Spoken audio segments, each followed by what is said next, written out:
Welcome back to the Shared Practices podcast. Season 6 is underway. We have gotten so much feedback already. So much feedback. Like texts and Facebook messages and posts, and people are excited. This is good stuff. And So, you're go coming ahead.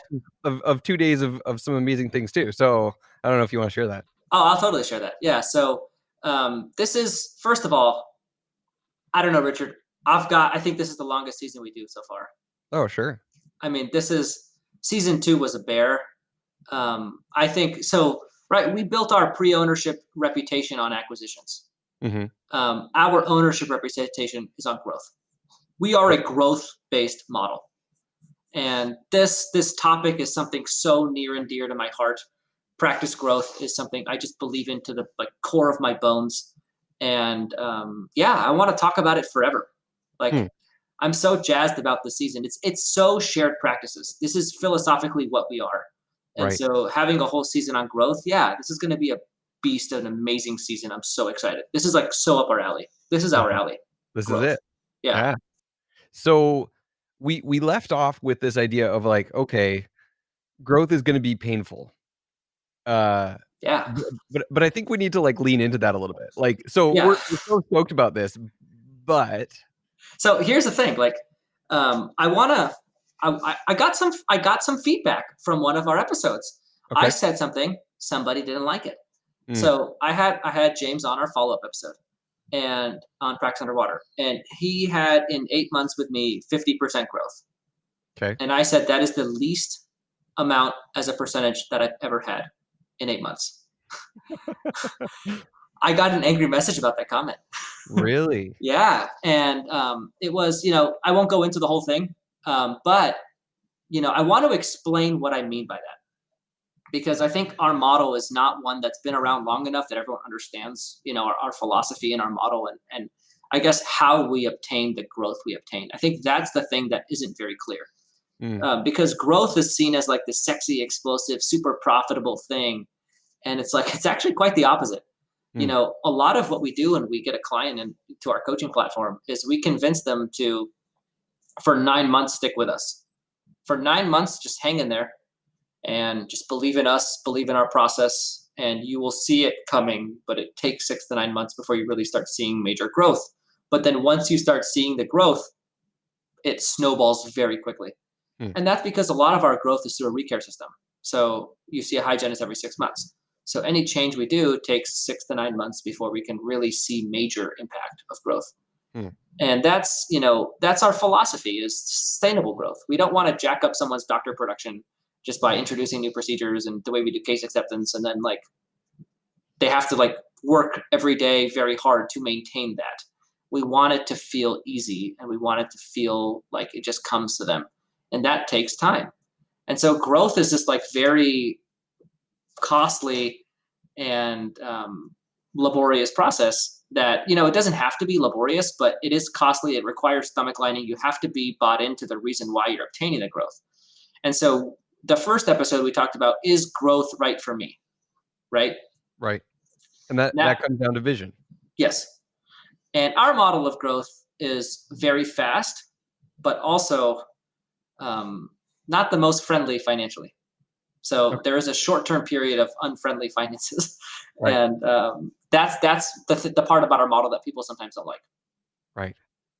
So we talked about earlier kind of having the stomach lining for that. We also talked about how you're going to have to try some things. Some of those might not be perfect. You might have to pivot and learn from marketing that's not working and try something else. But I guess, is it worth it? I guess that's one thing I'm so happy you said that. So happy. You're going to get, I don't know if we've convinced our listeners that okay, this really is going to be as painful as we're making it out to be. So let me paint a typical client's process with us. Okay. So they'll sign on with our coaching department, and they'll be making, let's do a very typical client. Our bread and butter is a solo to group transition. So this is a solo dentist making $350,000 to $400,000, and they're successful. They have 2 hygienists, and they want that associate. That's usually what triggers them to hire us, because I think that's the that's the thing that we do really well is solo to group transitions. We also do, we can get you to that point very easily as well, from, 600 to 1.2. But I feel like a lot of consulting companies do that. And I think we're one of them.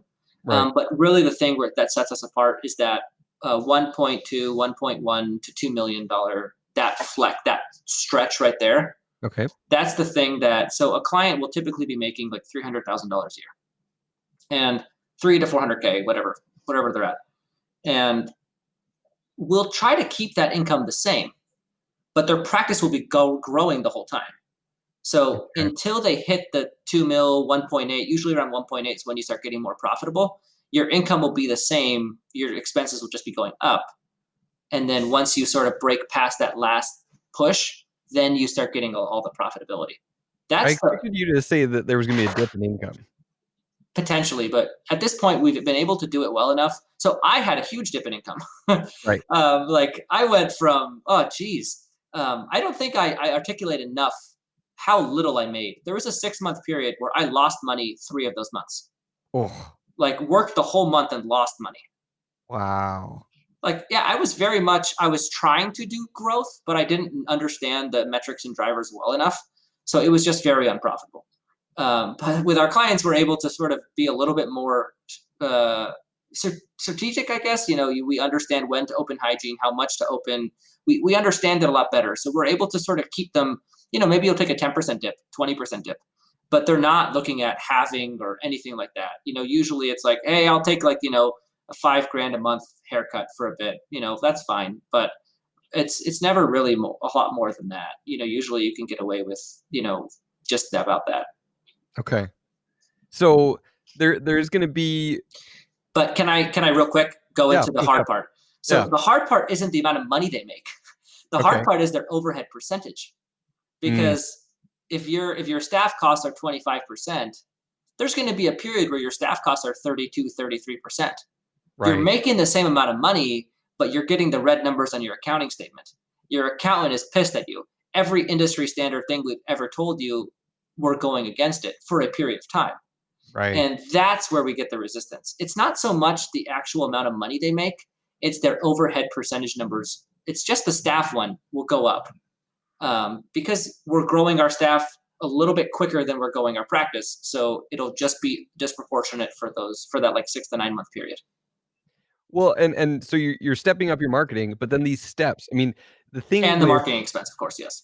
the thing with staff expenses is that to hire someone else full-time, I mean, you can hire people part-time, but not a lot of people want a part-time job that and then all of a sudden they want a full-time job, so it's not like you can find someone who magically needs 1 day of work this month, and then in 2 months they're gonna need 3 days, and then in another few months they're gonna need 5 days, like, people either need a full-time job or they don't, um, and so you're forking out for marketing, and all of a sudden you gotta bring someone on and have openings in their schedule. You've got a hygienist with gaps in their schedule all over the place, and that feels painful.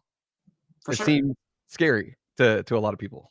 So, yes. So we've now painted all the reasons why it sucks, right? It takes a long time. I feel like half of our calls are convincing people that like to stay with the plan. It's Right, okay. We're heading in the right direction. This is like just keep believing in us. Like trust me, we'll get you there.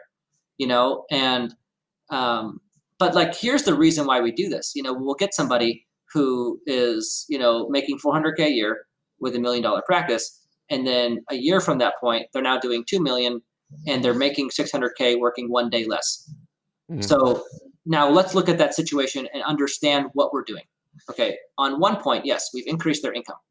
Cool.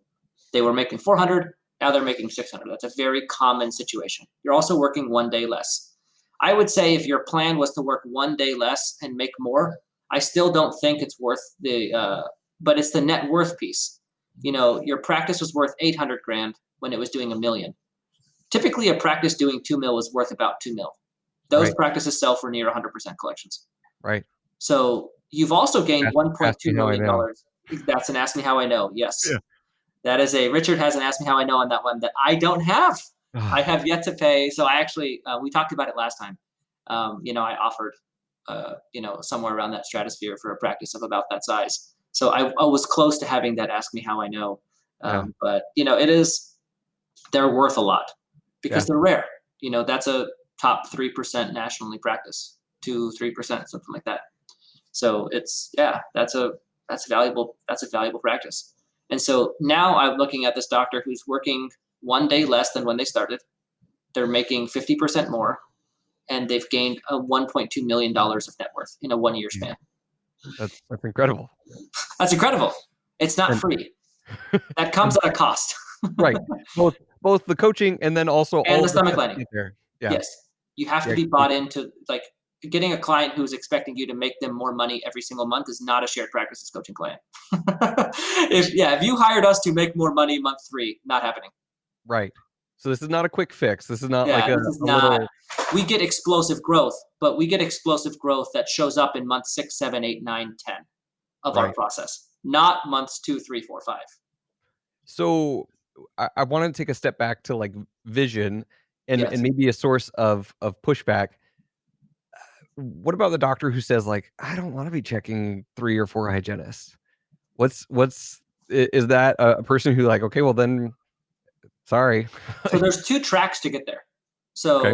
So there's a track like the pivot point is. I feel like I had something else, but remind me sometime in this episode to talk about my pivoting. I got a hard Okay. time about that with the multi-practice thing, so I Okay. want to address that. Yeah. Um, yeah, so you have 2 hygienists. That's a very standard setup for like a solo doc. 2 hygienists. Once they get to that third, that's when they make a decision of, which way do I go? Am I a practice that's going to get the 2 dentists, 3 hygienists, or am I the practice that's going to do 1 dentist with 3 hygienists? During that period, that's the awkward 6 to 9 month period we talk about. The awkward 6 to 9 month period starts when you hire the 3rd hygienist and ends when you hire the 4th. Mm, That's typically how this goes. okay. So that 3rd hygienist is a terrible period. Right. And so you either do it with 2 dentists or you do it with 1 dentist. Right. And You're either how you know overstaffed which with way to go. dentists or overstaffed with hygiene. Exactly.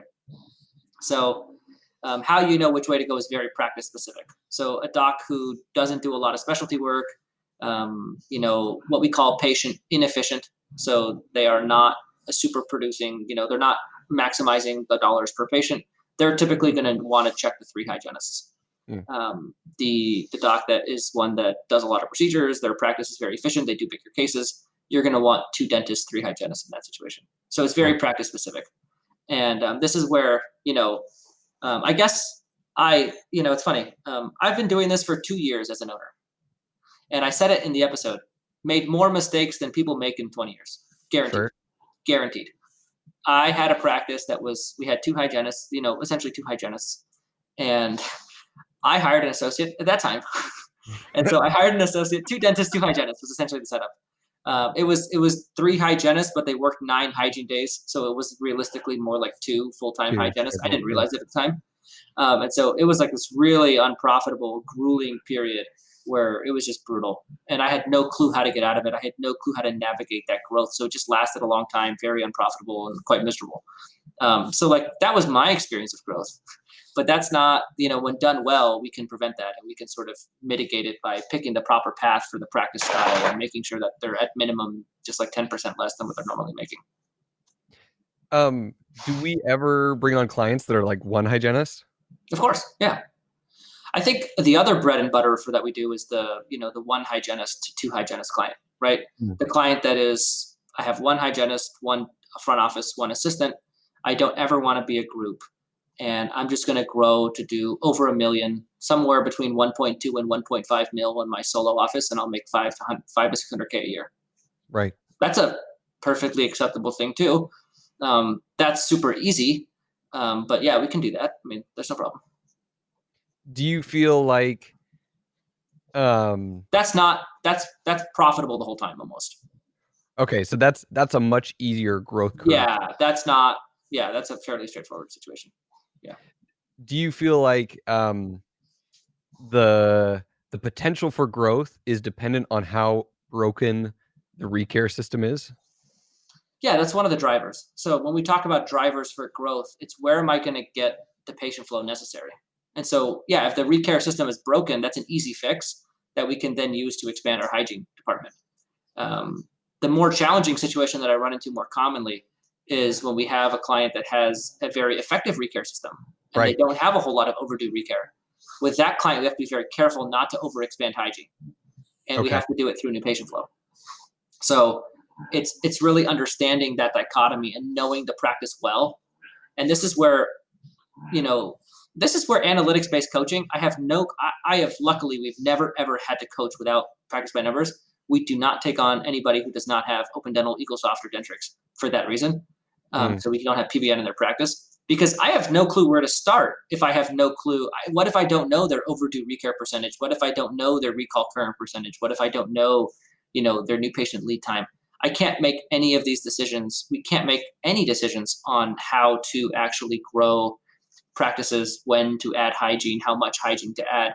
That's where growth can get more unprofitable. Is when you don't have the amount of information you need, and then you're just guessing. Once you're Then guessing, you're screwed. Yeah. then once you're at 2 docs and 2 hygienists, then Yeah. That's an ask me how I know. yeah. Because yes, I've been there, and it's funny. I had two very distinct periods of my practice, and June of 18 to June of 19, my very first year in my practice, I did not have my analytics figured out. Mm. And June of 19, we were developing the shared practices for coaching philosophy, metrics and mindset, the whole thing. And I saw my practice for the first time through our philosophy. And then it was just like saw it a new way, and it clicked. And then ever since then, it's been explosive. And it was just sort of just that knowing how to navigate the situation, and then realizing it was this epiphany moment where the whole time I was asking myself, and maybe if you're a listener and your practice is like growth is stuck, you Mm. keep asking yourself, you're like, why isn't this moving? Like, what am I doing wrong? And it wasn't until I had the realization of my practice is doing exactly what you'd expect it to based on what I put into it.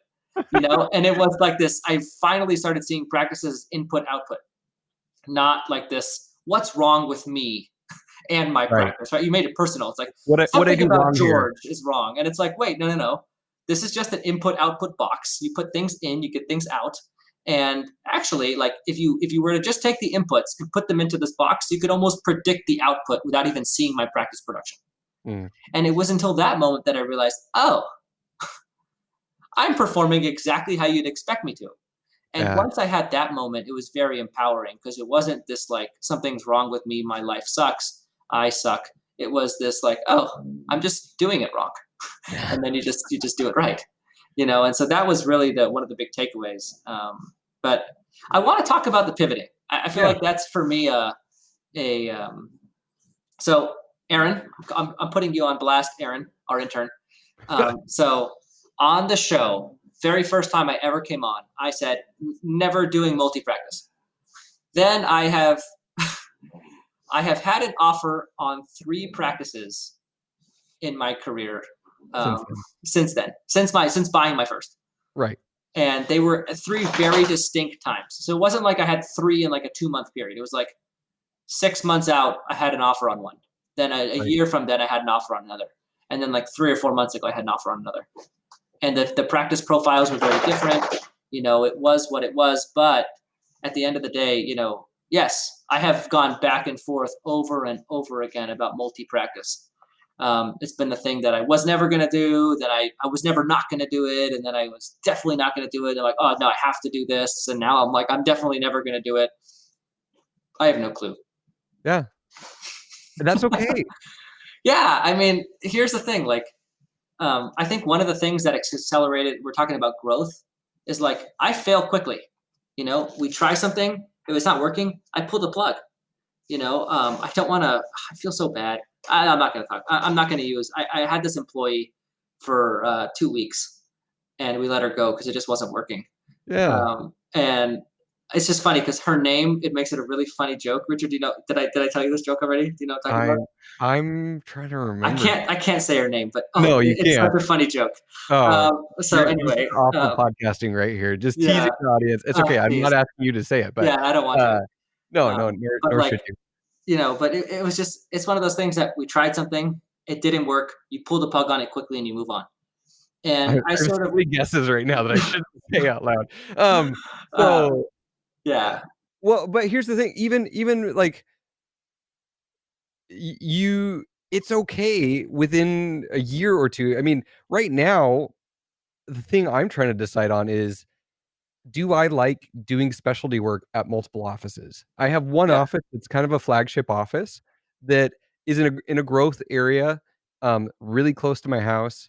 And once I'm out of the army, I could put a lot more into that office than into the other ones. Um, and then just kinda call that my home, and then the other ones are just satellite And that offices. one's the one with 6 hops, right? Correct. Okay. Yep, it's plumbed for 6, the 6th one isn't up and running yet. But, and then I've got these 2 other offices that are, one's 5 ops, the other is 4 ops.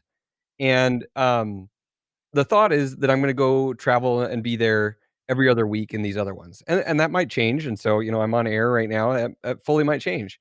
Um, I've also realized it kinda sucks to be the traveling specialist.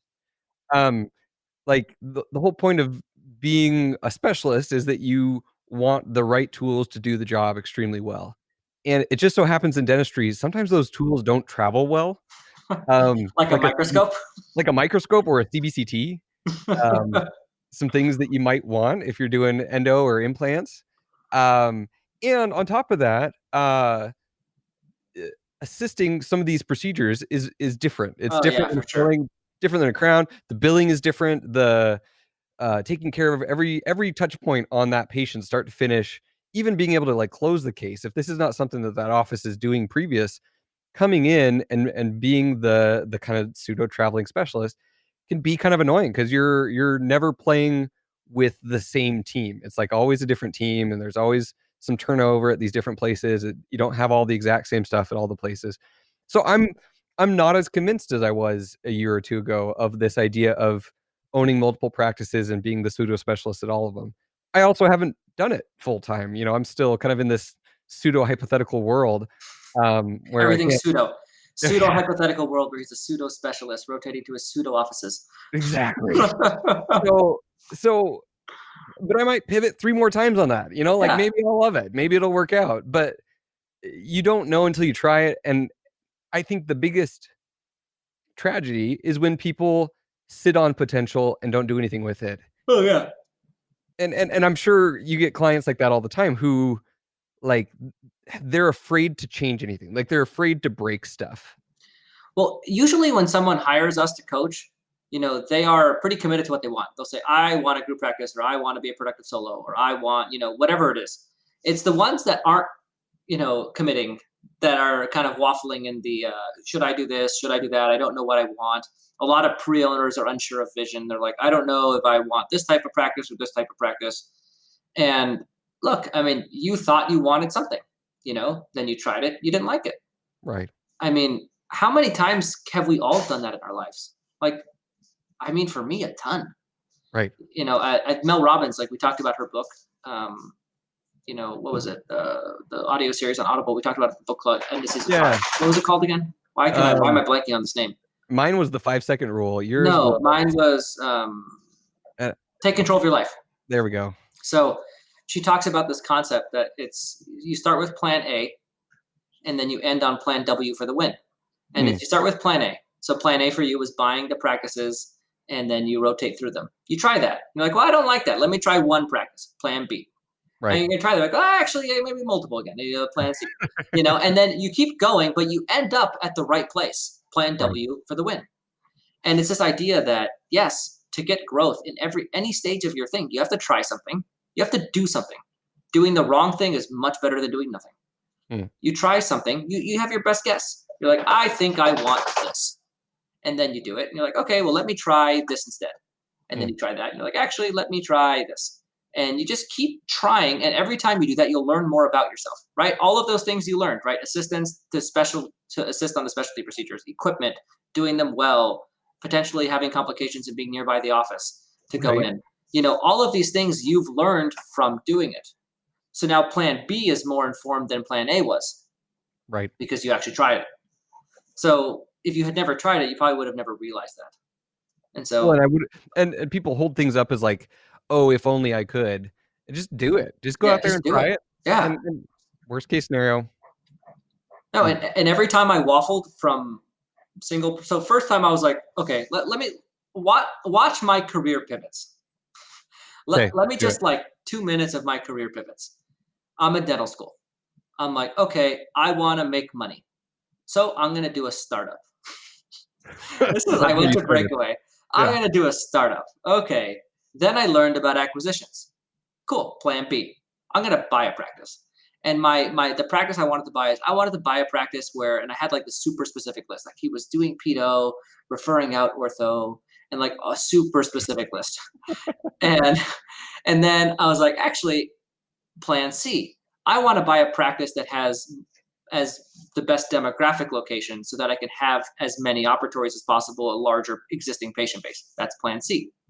Plan D was let me buy this practice and hire a coach who's going to teach me how to be a productive solo so that I can take it over and make as much money as possible doing all the dentistry myself. Mm, Right? We talked about it last episode. That is the most straightforward way to make money. right. Then I had a week in September. I bought my practice. That was the first week I'd ever practiced alone. Hated it. Mm, Plan E was okay, I want a group practice. Trying to grow my group practice. This thing is not moving, right? Struggled with that for a long time. All right, now we're at plan F. Now I'm figuring out how to grow my group practice. Then I'm like, okay, well, I was practicing with my wife at the time. Now no longer wife at the plan. Plan G. Hired an associate, told her equity is off the table no matter what. Then, and somewhere in there, I was like, well, let me buy a second practice. All right. right. So now I have an associate. I'm now, there was a, anyway. So, I'm a single dentist now with an associate in my practice. No intention to ever have a partner again. My marriage did not work. I'm not doing partnership again. Right. Plan H. Let me go buy a second practice Right. because now I feel like I've learned it. Plan I was, you know what? Shared practices is picking up steam. It's really exciting. I'm really passionate about what I'm doing here. Maybe I need to take a step back from my practice clinically and focus on shared practices as opposed to going the multi-practice route. Right. Right? Plan J. Which Like, which is a huge, like, we just had that phone call 2 months ago. yeah, Like, I remember distinctly where I was walking in my neighborhood while we were having that call of, like, you realizing you're like, "Yes, I could do multi-practice. I could build up a group of practices over the next 10 years, and this would mean X." The end point of that would be great. It'd be really, really good. I know I've done this now in my own office. I've done this in other offices, and it would be a very great profitable venture. can I outline that venture? I want to put numbers on this. Yeah, do it. I want people to realize what I put down to do shared practices. Right. This is the opportunity cost of you becoming the CEO of shared practices. Yes. So my practice, right, will do 3 million next year. I've owned this thing for 2 years.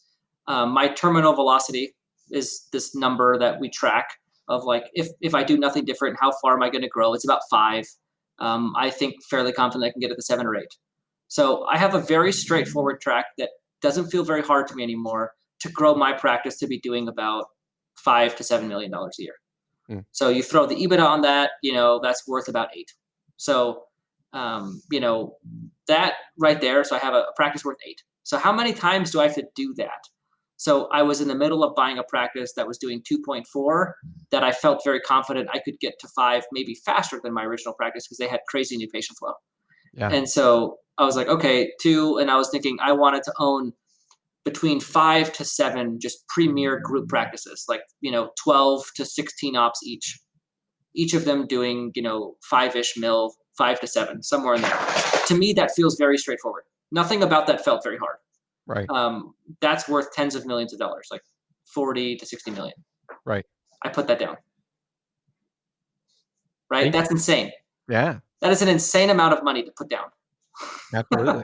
Like the pivot that was in my life is insane. Of course. Because I feel like I worked so hard to get a skill set that I could use to get that. There's no way, putting this down, I did not have any expectation that shared practice would ever accumulate any type of wealth to even touch that. Right. But I put it down because I was like, what makes me happy? What do I want to do? What do I enjoy doing? And every time I thought of that, it's like, what problems do I want to have? Do I want to have problems figuring out innovative things at this awesome company that I get to lead with my best friends? where I'm changing dentists' lives, or do I want to be dealing with staff issues in 7 offices? Right. Just a lot of staff issues. A lot of staff issues, right? No, the thing I want to do is this once in a million opportunity that I have to lead this wonderful company that's going to do amazing things in this industry. Yeah. So I put down tens of millions of dollars for the opportunity to do this full time. Yes. That's awesome. And that is a pivot. That's a pivot. Yeah. Because there's real costs. There's like, you can't do both. Can't do both. No. This is my main thing. And it's funny because people must think that like I make all my money in my practice. And I have all my fun on this show. And Right. that is, if you knew how much time I spent on shared practices versus how much of my income it is, it's like the opposite of the 80-20 rule in both ways. 20% of my time, 80% of my income for my practice, Right. 80% of my time in shared practices for 20% of my income. Right. But 80% of my happiness comes from shared practices. And I love my team. I love my practice. I love everything that we do over there. But the thing that keeps me going, the thing that wakes me up in the morning, the thing that I'm so excited about is this company. That's awesome. Yeah. Uh, So that's what plan K, L, I'm working my way to W, but that's 2 years, yeah. and I probably missed about 2 or 3 in there. And there's going to be more. There already has Yeah. been. There already has been. We can't talk about this stuff. Yeah. And I guess the other thing to say is that we hit 1 million downloads between the last time we recorded and now. Oh, yeah. So we talked about this on Practice Underwater on Friday. Okay. But yeah, Richard, see, if this was Dental Friends with Benefits, we would toast right now because Right. we drink on the show. I've got some sparkling water and some alkaline water. All right. Yeah. So, do you want to make a toast, Richard, or am I going to make the toast? I'm not good at making toasts. You're not a toast guy? Oh, I'm so a toast guy. I mean, like, Um, I don't drink, so like, I'm not in situations where there's a oh, lot I of guess, toasting yeah, going you on. toast very often. Yeah. All right. Well, I'll say this. Look, I had You my already video posted me where online. Like you straight up made a video. I made a Uh, video where I and totally acknowledged you. And thank now you. I think I think for me, the one thing that rings true to me every single time and this is why I made that pivot, right? That was a huge pivot that I made. And the reason I made it was because I had a client in town. And this is where, so Richard, I think we need to publicly have the whole CEO conversation on air. Yeah. So November of 19, Richard, Matt, and I met for 2 days, and we planned out the future of shared practices. And ever since then, we've been working. You haven't seen all of it yet. We've been working hard on the future of shared practices. Our Yeah. coaching department, our mastermind group, upcoming academy, in-person seminars, everything that we're working on coming in the next year is started November of 19. Right. We've been working at this for a very long time. And at that meeting, we established roles. Richard is our founder. I was our CEO, and Matt was our COO. And it fit very well because at the time we didn't realize this, but shared practices has always gone the way I've gone, right? It's Right. always flowed through my career. You happened to start it, but once I came on, I kind of just took it and made it more of my style and my flow and my career track than yours. Well, and the thing is that I don't bring a lot of, I mean, pre acquiring 3 practices, there was no potential of me even uh acquiring and applying any of the knowledge. It was all hypothetical. It was all angst, and it was all like, from my perspective, uh, almost frustrating because it's like talking about these things that we're so excited about. You're the one actually doing it. Well, and like I bought my practice with our formula. Right. Like our growth-based model, our practice management philosophy, my practice is the flagship. I Right. didn't realize that at the time. I'm not like owning my practice for the last 2 years, like thinking this is the flagship. Richard and I realized this 2 months ago. Right. But like the point I'm making is we named me CEO in November. And I never once really stepped into leadership. And what happened is I messed up. There was an area I was supposed to be involved in the company and I wasn't because I was like, I don't want to step on my partner's toes. So I'm going to let them do their thing. And I got a call from Tyler Tolbert, intern, and he called me out. He's like, dude, you're the leader of this company and you need to run it. And he called me out really good. And I was like, what do you mean I'm the leader of this company? And he goes, you're the guy. I'm like, I'm not the guy. Richard's the guy. I'm helping him out. That's what it's always been in my mind. Right. And this is 2 months ago. And I Yeah. had just gotten back from a dinner with a client earlier that weekend. He was in town and we hung out. And he was like, you're the one that really changed my life. Like, you came on the show, you showed me a way, I followed that way. And he sort of made me realize that was the first time I'd ever heard the concept that the three of us, they view me in some type of, the audience views me in some type of leadership role, some type of representative of what we are. Right. And I didn't totally believe him, but I had to call. So I called. So Tyler had that call with me. He talked to me for like an hour. In Right. an hour, he's trying to convince me of this topic that I am just not buying. So I called Matt the next day, and I'm thinking Matt's going to be like, "Oh, no, no, no, Tyler's not right. Like, you're one of us. Like, we're all three. Kind of, the three of us do it together." And Matt's like, "Oh, no, no, you're not one of the guys. You are the guy." Right. And I was like, "What? You too?" And so then I talked to Ellen, his wife, and she laughed at me and then told me yes. And I talked to Alex Sharp. I talked to like 6 people. And yeah, so apparently this has been a thing for a long time. So then I called Richard, and Richard and I had this talk, and he was like, yeah, I think Richard and I were the last two to ever realize that somewhere along the way, I've assumed some role of public leadership of this company that I just never walked into. Well, and this in some ways this was kind of a hard realization for me, and part And of for what me, and for you, uh, part of what did it too was that seeing, in Apple, in their podcast platform, you actually can see like hours listened per episode, and for a good streak of season 5, more people were listening. There were more hours listened on Practice Underwater than on my Monday episodes, and it was a little humbling and a little like, "Oh, dang it."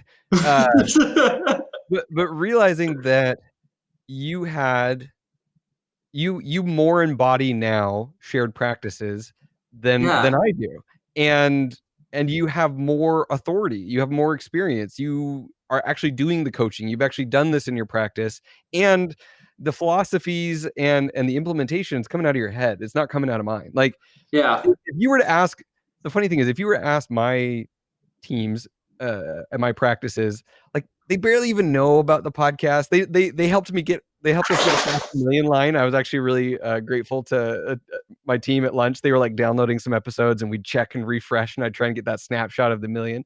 Um, but it's not something that I've talked about a lot, nor is it stuff that I'm implementing, and so you're doing it, you're living it, and I'm Mr. kind of, like, good idea hypothetical over here. So it's been weird to realize that, the roles have reversed, and this is now more your thing than it is my thing, which feels yeah. weird. It's super weird for me too because it was this experience where and I talked about this in the I never had a brother. I always wanted an older brother, and I felt like you in my life. Actually, my mom on Friday. I should probably tell you this in private, but my We can mom on we can Friday. set it Oh, up. cool. Okay. It's so she said, George. So my mom met Matt over Zoom. I was in New York, and we called my parents, and we just talked to them for like 5 minutes, and he met Yeah. my dad and my mom over the internet. And she's like, I've never met Richard, and I've kind of put him up on a pedestal. And she's like, I really want to meet him. Oh, And dang. she's like, he just totally changed your life. And I was like, you're right, mom. You should. And I was about to call you over like a Facebook video or something like that. Yeah. But it was like 10 p.m. your time, and I didn't want to. I thought maybe sleeping or something. I didn't want to bother you. Right. Right. But I told her next time you guys are here, we'll meet Richard. And it's funny because you to me have always been this older brother figure, and something I've always wanted. And yeah, I mean, I've always viewed you that way. I've always viewed myself as your little brother. I'm the little brother at shared practice helping out. I've always had that idea in mind. And to have people try to tell me that like they associate me with us was really hard to like. Now I think I've accepted it, but it took me like a solid month of like thinking about it and starting getting behind that idea. But it's true. I mean, my practice, our whole philosophy, you know, almost like 80, 90% of it, I've innovated. That's stuff that I've come up with in my practice with PBN, with my staff, trying Right. trial and error, pivoting, working to develop our philosophy, and Right. so, and that you could say the same thing pre-ownership. I mean, our pre-ownership and ownership philosophies, are very much mine. And I had never had any clue that was, I just sort of just kept talking. That's all I really did. I didn't think about it. Well, so first off, thank you for that huge honor, and for I absolutely see you as a brother, and I hope the audience can indulge in our bromance right now. Yeah. Um, but I like, even I'm to the point where if I was given like 100% reins of, you can change anything in your practices, I'd be calling you and you'd be coaching me through it. Yeah. So that, if anything, should indicate to the audience that it's like, okay, no, this is coming from George. Well, and So I am coaching Matt, so right, he talks about that on Practice Underwater. So he's shared it publicly, so I'll help him with it. But yeah, so him and I are also doing the same thing. Yes, right, and Alex Sharp and I, we'll talk about his situation as well. Yeah, and that's right. It's at the end of the day, we're training coaches. I'm the one training the coaches on our philosophy, but yeah, it's my philosophy. right, And right, Suzanne is part of it, obviously, but the innovative part of our company is very much something that we cooked up in my kitchen, and it's something I'm extremely proud of. Like I had this, I'm actually joining this thing called Entrepreneur Organization. It's this club of entrepreneurs, and I got asked today in an interview. They said, what is the single thing you're most proud of in your career? And twofold. One, our show, 1 million yeah, downloads, over 100 countries, tens of thousands of dentists changing lives on air. right, Like, how can anyone not be super proud of that? The impact, everything, and I think it was realizing that I am, very much a figurehead for our company is the thing that made me want to put down multi-practice ownership. Those were very much a decision that was made together, was realizing that, and then realizing I have to follow this passion and I have to lead this movement and change lives for dentists. And also, yeah, the innovations in practice management. Like, we haven't presented analytics-based practice management. You haven't really seen our full philosophy kind of laid out there in plain English, the same way you go to Breakaway and you get 2 days of it. right. When we do that, you'll see. Like, it's so It's gonna be cool. incredible. So cool. I just got to present the course for the first week. We're doing coach training right now. We're training 3 coaches. And so for the last 2 days, I got to present the course for the first time, 16 hours. Oh, it's so good. I'm so like, oh man, every time I was presenting it, I was like, I wish this was 200 dentists in a room. It would be so much fun. So much fun. Oh, that would be set. I can't wait for that experience. It's going to be really amazing for me. And thank you for hopping on a call despite having just trained for 2 days straight. Yeah, you want to hear about my day? I Yeah. had training from 8 to 4. I had a break from 4 to 5, and then 5 to 6 was a mastermind Q&A. 6 to 7, I had a call with a client, and then now 7 to 8, talking to you, and then I have a meeting from 8 to 10. Thank you. Yeah. So, but this is like what I want to do. Yeah. This is my passion, and I'm so excited about it. So This was about growth. yeah, full Where did circle, we get to this? pivoting. Pivoting. We pivoted in the middle of the conversation. Well, and growth is gonna take pivots, and it's okay. Embrace, and someone might grow their practice and realize that, you know what, I kind of liked it when it was just me. And you can always downshift. You can Exactly. always scale Yeah. back. You can always change your role. This Um, is very much like ortho. Like, everyone's like, oh, don't be afraid to try ortho. Whenever you move a tooth somewhere, you can mostly move it back. This isn't like prepping a tooth. It's more like ortho. Like, you can yeah, move teeth around. So if you don't like it's still gonna solo, take a you can while. go It to still might be group, painful, move but back to solo. Like, yeah, it's not the most straightforward thing, moving things back and forth, but it's possible. You're not married to any one thing, right. right? Uh, Ask me how I know. You're not married to, like, they can do marriage as well. Um, so this was awesome. So what are we gonna talk about next in this season? Yeah, I Uh, think this season. So here's the way I was looking at it, and I guess we're sort of planning the season on air. yeah, I really view growth in like 6 different things. We have infrastructure, and I think this is where Alex Sharp, director of Mastermind, is really, him and I have both built team leads, systems, training of protocols, all of that stuff in our practices. That's huge for growth. Then, analytics, of course, drivers, indications for growth. Then marketing is obviously a big piece of this, okay, and then leadership mindset. I mean, building that stomach lining, that's a big part of this. yeah, And it's growth trajectory and tracks. I think people think growth is linear. We kind of talked about it last time. You have the plateau, and then you have the 3 or 4 month accelerated up, and then to a new plateau, and just understanding that cycle a little bit better. Mm. and the collections lag and the lack of profitability and how all that works out. And then that's 5 different subjects right there that I think are worth diving into. What did you have in mind? No, that's great. And the the the when to do all of these things is the hard part. You know, Yes. the order of operations here. And that's often impossible to know without knowing all the details of your Thank practice. you.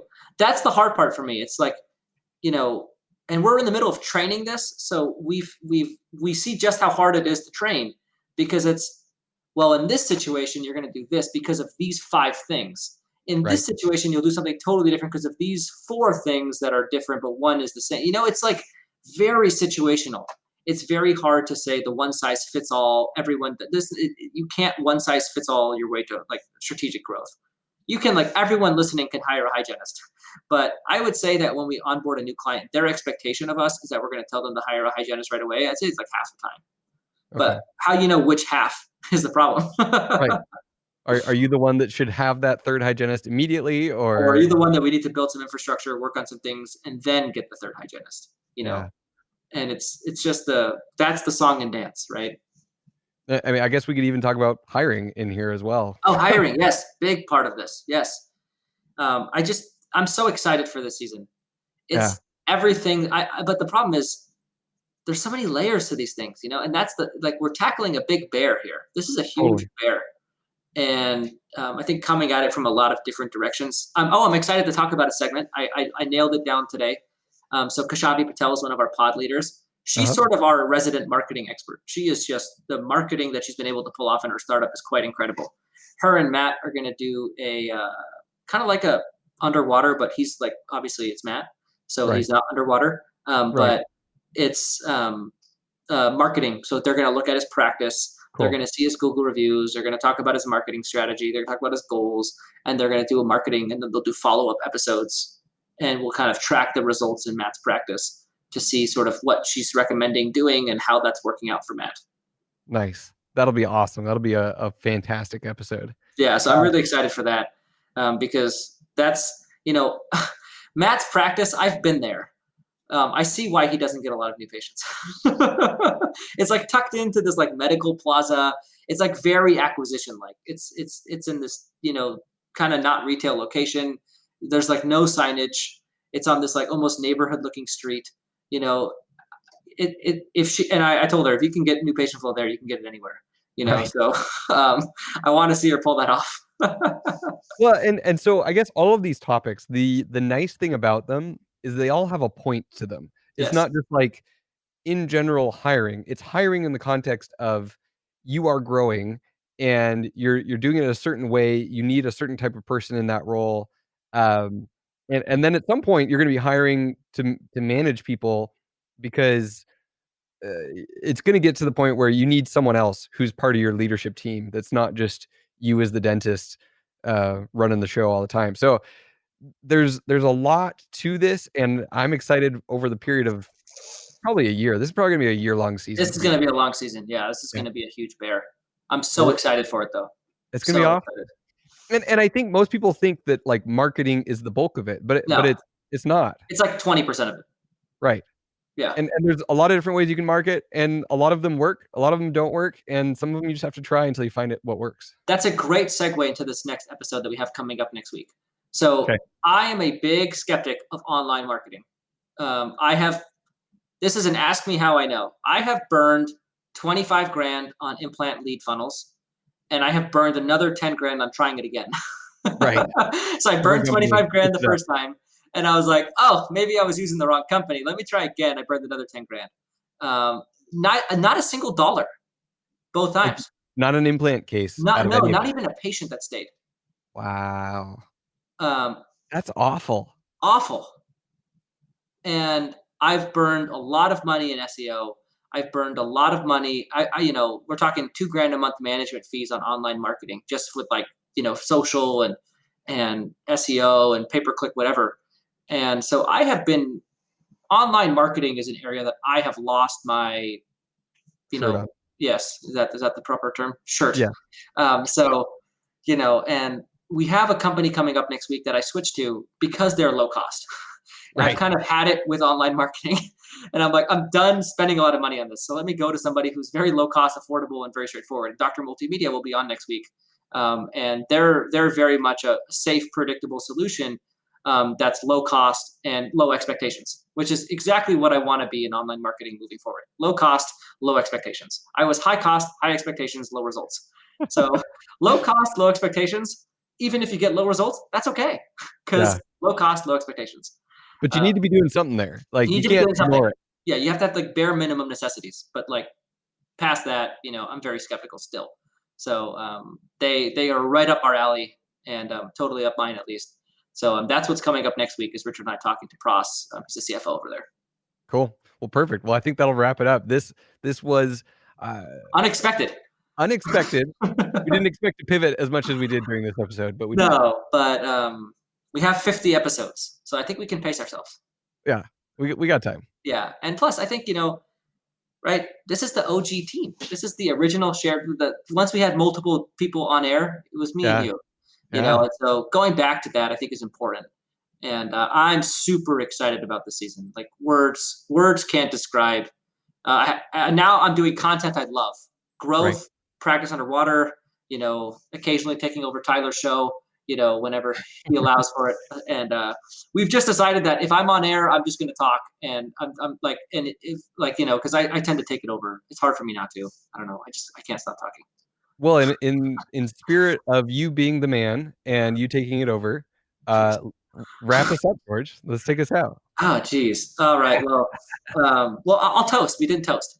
Okay. So, you know, finally realizing and understanding how much we changed your life and your lives, and how great the work that we do is. $50 million is what that's worth to me, Hmm. or more, worth more than $50 million. So, I thank you for listening. Thank you for believing in us, and thank you for sharing our show. Because of you listening, believing, drinking our Kool-Aid, buying into our philosophy and what we're about, the fact that we're different, we're not a typical company, we're trying to change dentistry. Um, yeah, thank you. Because of you, I get to do this thing that I love that's awesome with my best friends. Thanks. Cheers. I can toast to that. Awesome. We'll see you guys next week.